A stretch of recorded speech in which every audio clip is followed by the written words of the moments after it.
तो दोस्तों कैसे हैं आप सभी। मैं आशा करता हूं आप सब बिल्कुल ठीक होंगे।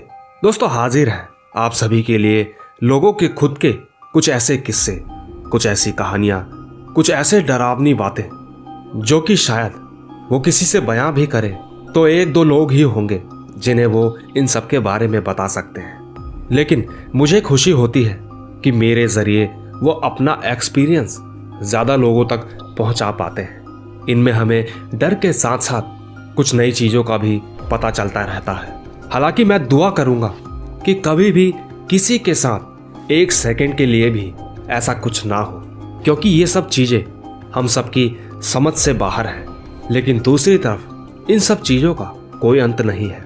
यूँ समझ लीजिए कि जब तक इंसान जिंदा है तब तक कुछ ना कुछ तो चलता ही रहता है। साथ ही दोस्तों, अगर आप पहली बार मेरे इस चैनल पर आए हैं तो चैनल को अभी सब्सक्राइब करके बेल बटन ऑल पे कर लें। और सबसे ज़रूरी बात, अगर आप भी चाहते हैं कि मैं आपकी कहानियों को अपनी आवाज़ दूं तो आप मुझे इंस्टाग्राम पर मैसेज कर सकते हैं। मेरी आईडी है महेश आर्या यूट्यूबर।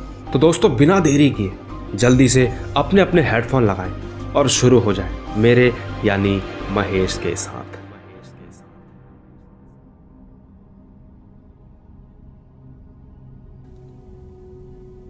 दोस्तों आज की जो पहली कहानी मैं आपको बताने जा रहा हूं वो मुंबई के रहने वाले शांतनु की है।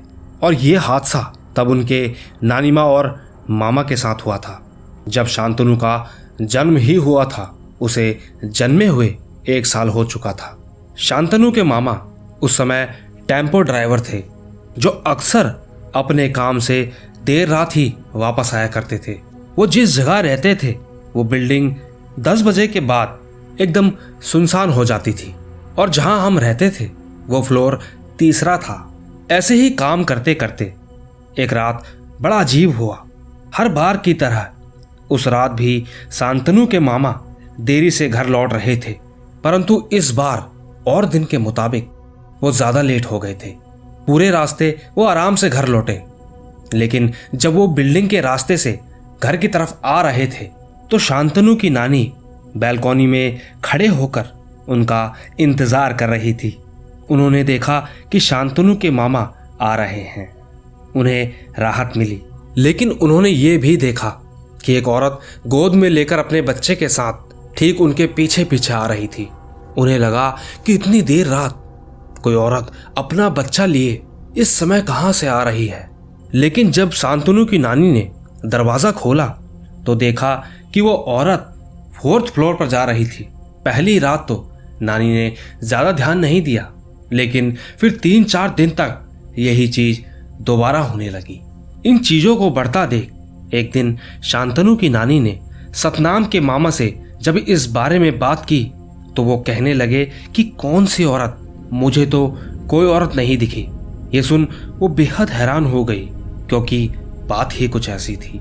सवाल ये था कि ऐसा कैसे हो सकता है। ये सब तो ठीक था, लेकिन अगले ही दिन शांतनु के मामा की तबीयत खराब हो गई। वो अजीब सी हरकतें करने लगे। शांतनु की नानी सब समझ गई थी। उन्होंने देर ना करके ये बात शांतनु के नाना को बताई और डर के मारे अगले दिन ही घर में एक पूजा करवाई।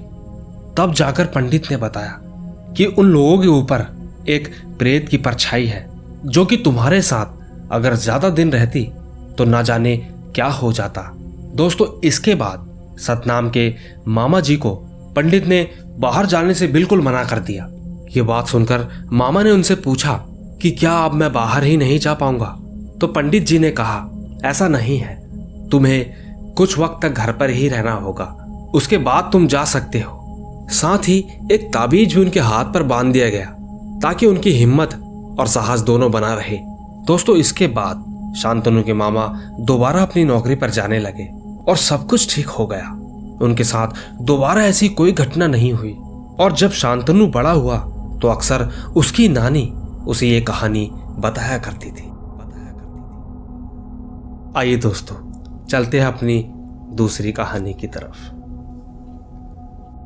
दोस्तों अक्सर ऐसा होता है कि जहां पर हम सभी लोग रहते हैं और हमें रहते रहते काफी साल हो जाते हैं तो हमें उस जगह जाने में चाहे रात कितनी ही हो जाए बिल्कुल डर नहीं लगता। लेकिन क्या आप जानते हैं, जहां हम रह रहे हैं वहां पर कुछ जगहें ऐसी भी होती हैं जिसे देखकर हम डर ही जाते हैं। तो ठीक ऐसी ही एक कहानी मैं आपको बताने जा रहा हूं, जो सोनू नाम के शख्स की है। यह हादसा सोनू के साथ 2016 में ही हुआ था, जब वो अपने घर से कुछ ही दूरी में अपने दोस्त के जन्मदिन पर गया था, जिसका नाम शिशिर है। सोनू का घर शिशिर के घर से बस 10-15 मिनट की दूरी पर ही था, इसीलिए वो शॉर्टकट रास्ते से पैदल चला गया। पैदल जाना तो ठीक था, लेकिन सोनू उस रास्ते से पहली बार गया था। सोनू उस रास्ते से चला तो गया था, लेकिन इस बात की खबर किसी भी उस इंसान को नहीं पता होती जिसके साथ ये बीतती है। सोनू के दोस्त का जन्मदिन काफी धूमधाम से मनाया गया। सभी लोगों ने वहां पर अच्छे से एंजॉय भी किया। खाना खाते खाते, डांस करते करते कब रात के 11 बज गए उन्हें पता ही नहीं चला। इसके बाद एक एक कर सब अपना अपना खाना खाकर घर की तरफ जाने लगे। सोनू भी शिशिर से कहने लगा कि अब उसे भी चलना चाहिए। शिशिर ने उसे कहा कि आज रात यहीं रुक जा, कल चला जाइयो। पर सोनू कहने लगा कि उसके घर वाले इंतजार कर रहे होंगे, कोई नहीं, कल मिलते हैं। सोनू इतना कहकर शिशिर से हाथ मिलाता हुआ अपने घर की तरफ चल दिया। सोनू ठीक उसी रास्ते से घर जा रहा था जिस रास्ते वो आया था, और ठीक उसी रास्ते में कुछ ऐसा हुआ जिसे देखकर सोनू की रूह कांप गई। सोनू रास्ते भर चलते चलते अपने फोन में गाने सुन रहा था, लेकिन उसे फिर भी न जाने एक जगह थोड़ा डर लगने लगा, जहां पर थोड़े से जंगल जैसा रास्ता था। उस रास्ते में ठीक कुछ अजीब तरह की झाड़ियां भी थी, जो कि उस वक्त उसे बेहद डरावनी लग रही थी। वो ज्यादा ध्यान न देकर आगे बढ़ने लगा कि अचानक सोनू की नजर सामने से आती एक औरत पर पड़ी, जो काफी बूढ़ी लग रही थी। वो उस रास्ते में बड़ी ही धीरे धीरे चल रही थी। पहले तो सोनू ने कुछ नहीं सोचा, लेकिन इतनी रात का समय था तो वो थोड़ा डर भी रहा था। चलते चलते जैसे ही सोनू उस औरत के पास पहुंचा तो वो उसकी शक्ल देखने की कोशिश करने लगा, लेकिन उसकी साड़ी इतनी चमक रही थी कि वो उसकी शक्ल देख ही नहीं पाया। सोनू उस बूढ़ी औरत के बगल से होता हुआ उनसे आगे निकल गया। न जाने क्यों उसके मन में इच्छा हुई कि वो एक बार उसे पलट कर देखे। दोस्तों यकीन मानिए, वो जैसे ही पलटा तो वो एकदम हैरान हो गया, क्योंकि वो औरत जो अभी सोनू के सामने से गई थी वो कहीं गायब हो चुकी थी। इतना सब देखने के बाद सोनू की आंखें यकीन मानो तो खुली की खुली रह गई। उसे ऐसा लगा कि जैसे वो जीता जागता सपना देख रहा था, लेकिन सच उसके सामने था। उस सच को समझने के बाद सोनू ने भागना ही ठीक समझा और वो पूरी हिम्मत कर अपनी पूरी ताकत के साथ भागता चला गया। वो पीछे मुड़कर देखना नहीं चाह रहा था। हाफते हाफते किसी तरह सोनू अपने घर पहुंचा। रात ज्यादा हो जाने के कारण वो चुपचाप अपने कमरे में चला गया। उस वक्त जो रास्ते में हुआ था, सोनू को वो बिल्कुल समझ नहीं आ रहा था कि आखिरकार वो था क्या। वो उस मंजर को बार बार सोचकर पूरी रात सो नहीं पाया। अगली सुबह उसने ये सारी बात अपने सारे दोस्तों को बताई। सबने यही कहा कि उसकी आंखों का धोखा हुआ होगा, पर सच कहें तो जो भी बीती उसे सिर्फ सोनू ही समझ सकता था, क्योंकि सोनू का मानना है कि वो पहली बार उस रास्ते से गया था। इससे पहले तो उसके साथ कभी कुछ ऐसा नहीं हुआ। साथ ही सोनू का ये भी कहना है, कोई माने या ना माने, उसकी जिंदगी का सबसे भयानक दिन था, जिसके बारे में सोचकर वह आज भी बहुत डर जाता है। आइए दोस्तों, चलते हैं अपनी तीसरी कहानी की तरफ। दोस्तों वो कहते हैं ना कि हमें कभी भी कोई नई जगह अपना घर लेने के बारे में सोचते हैं तो वहां के बारे में आस पड़ोस वालों से या अपने किसी जानकार से पता करवाते हैं। तो ठीक इसी तरह जैसा कि आप जानते हैं, आत्माओं का कोई बसेरा नहीं होता। वो जरूरी नहीं कि पूरे घर पर ही हो, वो किसी किराए के कमरे में भी हो सकती है। तो इसीलिए आगे से रेंट पर रहने से पहले उस कमरे के बारे में थोड़ा जान लीजिएगा, क्योंकि ये कहानी जिन्होंने भेजी है उनका ताल्लुक इसी एक किराए के कमरे से ही है। और ये हादसा निधि के हस्बैंड और उनके एक दोस्त के साथ घटा था, जब वो काम की तलाश में दिल्ली गए थे। दिल्ली जाकर उन्हें काम तो मिल गया था, पर अब रहने के लिए उन्हें घर की जरूरत भी थी, जिसके लिए वह जगह जगह फ्लैट देख रहे थे। लगातार देखने के बाद आखिरकार उन्हें एक फ्लैट पसंद आ गया। पर जब वो अपना कमरा देखने के लिए उस फ्लैट में जा रहे थे तो उन्होंने देखा कि उसके नीचे वाले फ्लोर पर एक कमरे के दरवाजे पर नींबू मिर्च जैसी चीजें बांध रखी थी। दोस्तों, यहाँ मैं आपको एक बात बताना चाहता हूँ। आप, मैं या शहर में रहने वाले कई लोग इन चीजों का उपयोग करते हैं, जैसे नींबू मिर्ची। कहते हैं कि इसे लटकाने से घर को नजर नहीं लगती। अगर मैं ठीक हूं तो नीचे कमेंट में जरूर बताइएगा। फिलहाल यहाँ मामला कुछ और है। हो सकता है कि उन शक्तियों को कम करने के लिए वहां पर ऐसा किया गया हो, वरना अक्सर आपने दुकानों में भी देखा होगा। खैर, उन्हें उस दरवाजे को देखकर लग रहा था कि जैसे वहां पर पूजा पाठ कराई गई हो, क्योंकि उस दरवाजे पर सिंदूर से लिखा गया ओम और कलावे से पूरी कुंडी को बांधा गया था। लेकिन इन सब पर वो ज्यादा ध्यान न देते हुए वो दोनों उस फ्लोर में रहने के लिए हाँ करके आ गए, जो कि उस वक्त उनकी सबसे बड़ी गलती थी। वो दोनों नहीं जानते थे कि उनकी ये गलती उन्हें कितनी भारी पड़ने वाली थी।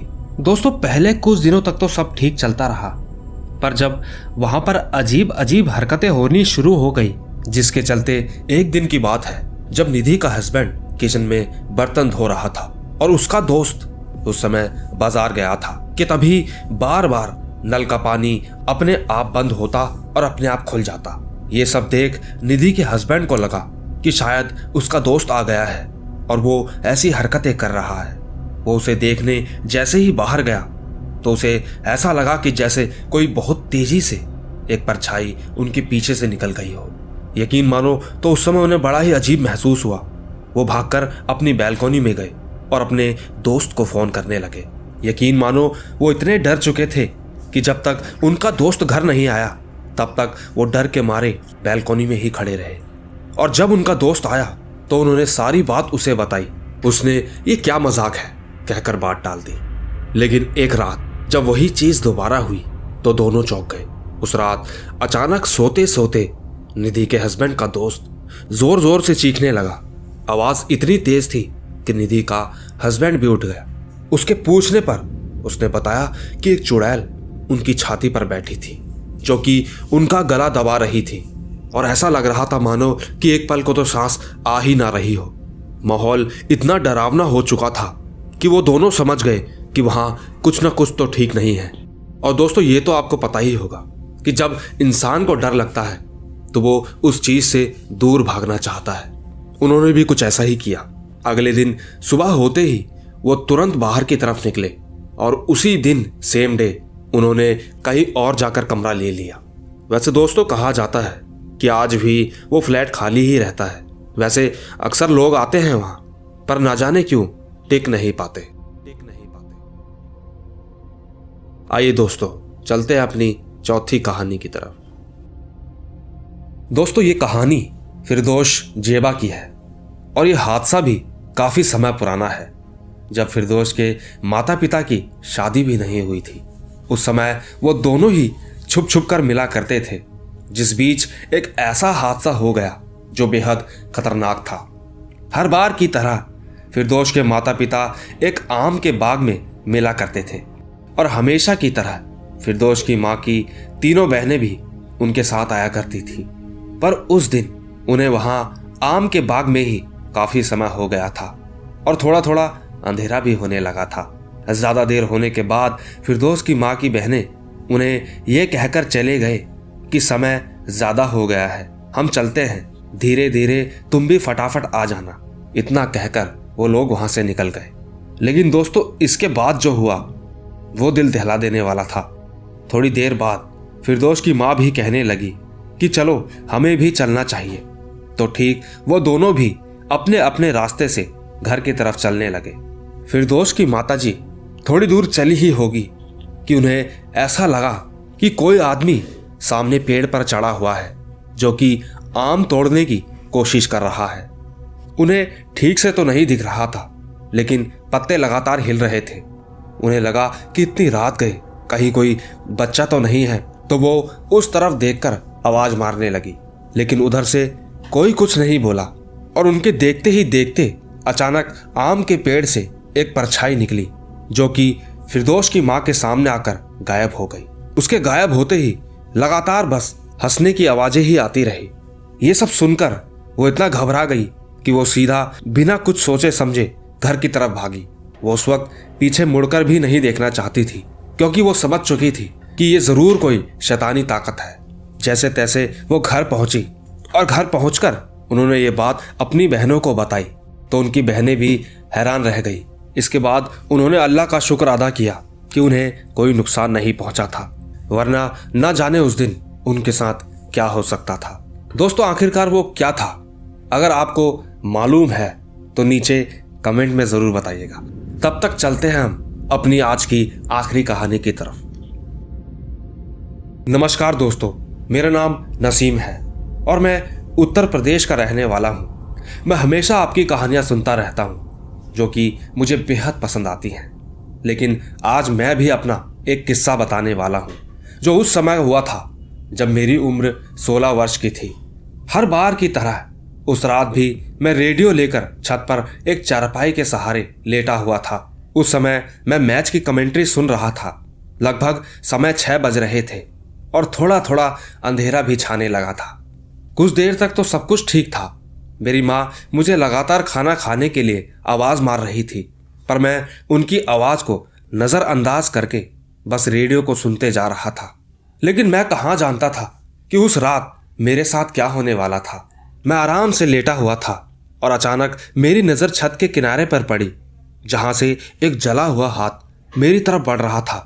उसे देखकर पहले तो मुझे कुछ समझ नहीं आया, पर जब मैंने अच्छे से देखा तो मैं डर के मारे वहीं जम गया।